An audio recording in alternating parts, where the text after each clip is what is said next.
Hi hello good morning Jaya TV நேயர்களுக்கு வணக்கம். சுவையும் ஆரோக்கியமும் நிறைந்த கமகம சமையல்ல இன்னைக்கு நம்ம பார்க்க போறது மோர் கீரை.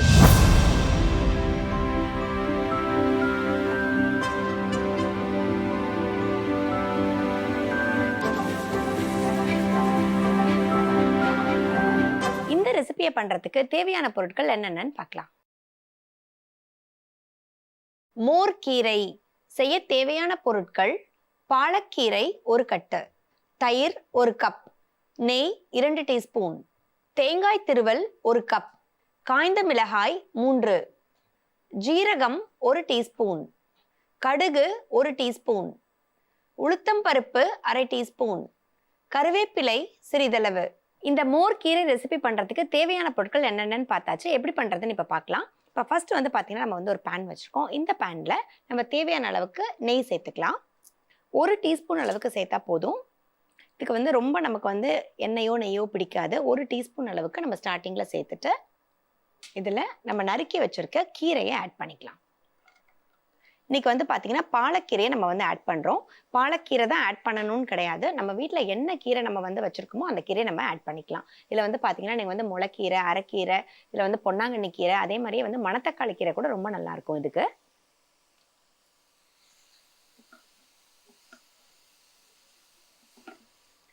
இப்போ கீரை பார்த்தீங்கன்னா நமக்கு ஒரு பக்கம் வதங்கிட்டு இருக்கு. இது வதங்கிறதுக்குள்ள இதுக்கு தேவையான மசாலாவை நம்ம அரைச்சு கொண்டு வந்துடலாம். இப்போ அதுக்கு முதல்ல தேவையான அளவுக்கு தேங்காய், இதில் 1 பிடி அளவுக்கு தேங்காய் இருந்தால் போதும், ரொம்ப ஜாஸ்தி நமக்கு தேவையில்லை. இதில் காரத்துக்கு காஞ்ச மிளகாய் ஆட் பண்ணிக்கலாம். இதில் இன்னைக்கு பார்த்தீங்கன்னா நான் காஞ்ச மிளகாய் ஆட் பண்ணுறேன். நீங்கள் பச்சை மிளகாய் வேணும்னா கூட நீங்கள் ஆட் பண்ணிக்கலாம். காஞ்ச மிளகாய் 3 ஆட் பண்ணியிருக்கோம். இது கூட ஃப்ளேவருக்கு 1 டீஸ்பூன் அளவுக்கு ஜீரகம். இது 3த்தையும் சேர்த்து நம்ம நல்லா நைஸாக ஒரு பேஸ்ட்டாக அரைச்சி கொண்டு வந்துடலாம். இப்போ நம்ம மோர் கீரை பண்ணுறதுக்கான மசாலாவை அரைச்சி கொண்டு வந்தாச்சு. இப்போ மசாலா ரெடியாக இருக்குது. இப்போ கீரையும் பார்த்தீங்கன்னா ஒரு பக்கம் நல்லா வதங்கிடுச்சு நமக்கு. இப்போ நம்ம நீங்கள் கவனிச்சிருந்தீங்கன்னா தெரியும், நமக்கு இது வரைக்கும் நம்ம இதில் உப்பு ஆட் பண்ணல. நம்ம கீரை நம்ம ஆட் பண்ணும்போது நிறைய இருந்த மாதிரி இருந்துச்சு. இப்போ வதங்கவும் பார்த்தீங்கன்னா கம்மியாயிடுச்சு. அதனால் எப்பயுமே கீரை வதங்கினதுக்கு அப்புறம் நம்ம உப்பு சேர்க்கும் போது தான் நமக்கு உப்பு கொஞ்சம் கரிக்காமல் இருக்கும். ஸோ அதனால் இந்த ஸ்டேஜில் நம்ம இப்போ உப்பு சேர்த்துக்கலாம்.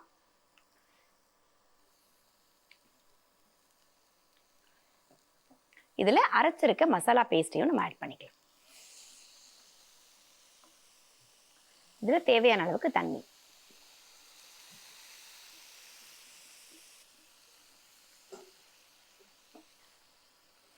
இப்போ இந்த மசாலா பேஸ்ட் சேர்த்து இதில் இருக்க பச்சை வாசனை நல்லா போகிற அளவுக்கு நல்லா கொதிக்க விடலாம்.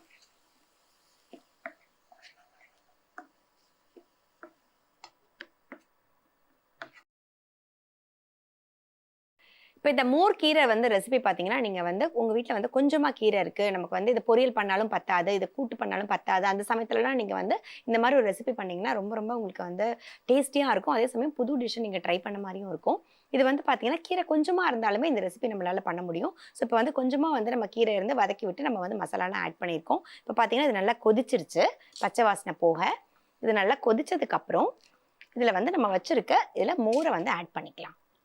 இப்போ மோர் பார்த்தீங்கன்னா நம்ம தயிரை நல்லா கொஞ்சம் தண்ணி விட்டு நம்ம இதை சிலுப்பி வச்சுருக்கோம். இல்லை வேணும்னா நீங்கள் இன்னும் கொஞ்சம் கூட நீங்கள் தண்ணி சேர்த்துக்கலாம்.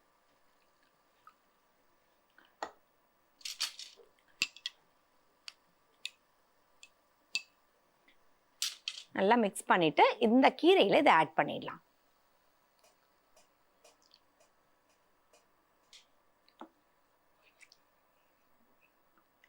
நம்ம மோர் சேர்த்ததுக்கப்புறம் ரொம்ப நேரம் நமக்கு கொதிக்க வேண்டாம். ஜஸ்ட் ஒரு கொதி வந்தால் போதும். அதுக்குள்ளே நம்ம இதை தாளித்து விட்டுடலாம். தாளிக்கிறதுக்கு இதில் நம்ம நெய் தான் சேர்க்க போகிறோம். ஒரு 2 டீஸ்பூன் அளவுக்கு நெய். இப்போ பார்த்தீங்கன்னா நெய் நல்லா காஞ்சிடுச்சு. இதில் கொஞ்சமாக ஜீரகம், நம்ம ஜீரகம் அரைக்கிறதுலே சேர்த்துருக்கோம், அதனால் கொஞ்சமாக ஜீரகம் சேர்த்தா போதும். கொஞ்சம் உளுத்தம் பருப்பு, இது கூட 1 டீஸ்பூன் அளவுக்கு நம்ம கடலைப்பருப்பு சேர்க்குறோம். இதிலே 2 காஞ்ச மிளகா நம்ம கிள்ளியும் சேர்த்துக்கலாம்.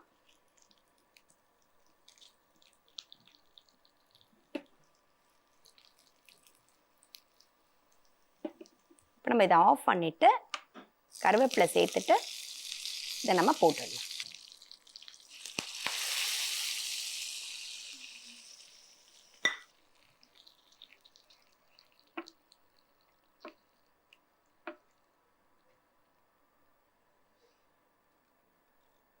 இப்போ நம்ம பண்ணிட்டு இருந்த மோர் கீரை ரெசிபி பார்த்தீங்கன்னா சூப்பராக ரெடி ஆயிடுச்சுங்க குயிக்காக. இதை வந்து நம்ம இப்போ சர்வ் பண்ணிடலாம்.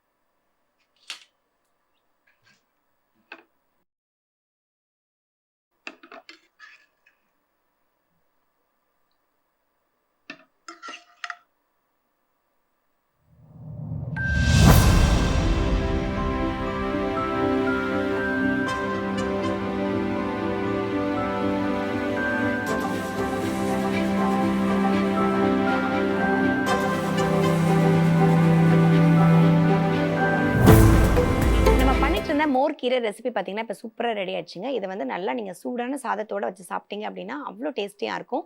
ஸோ இது வந்து பார்த்தீங்கன்னா நமக்கு வந்து குயிக்காக ஒரு குழம்பு வைக்க நமக்கு டைம் இல்லை அப்படின்னா நீங்கள் இந்த மாதிரி வந்து சட்டுன்னு பண்ணலாம்.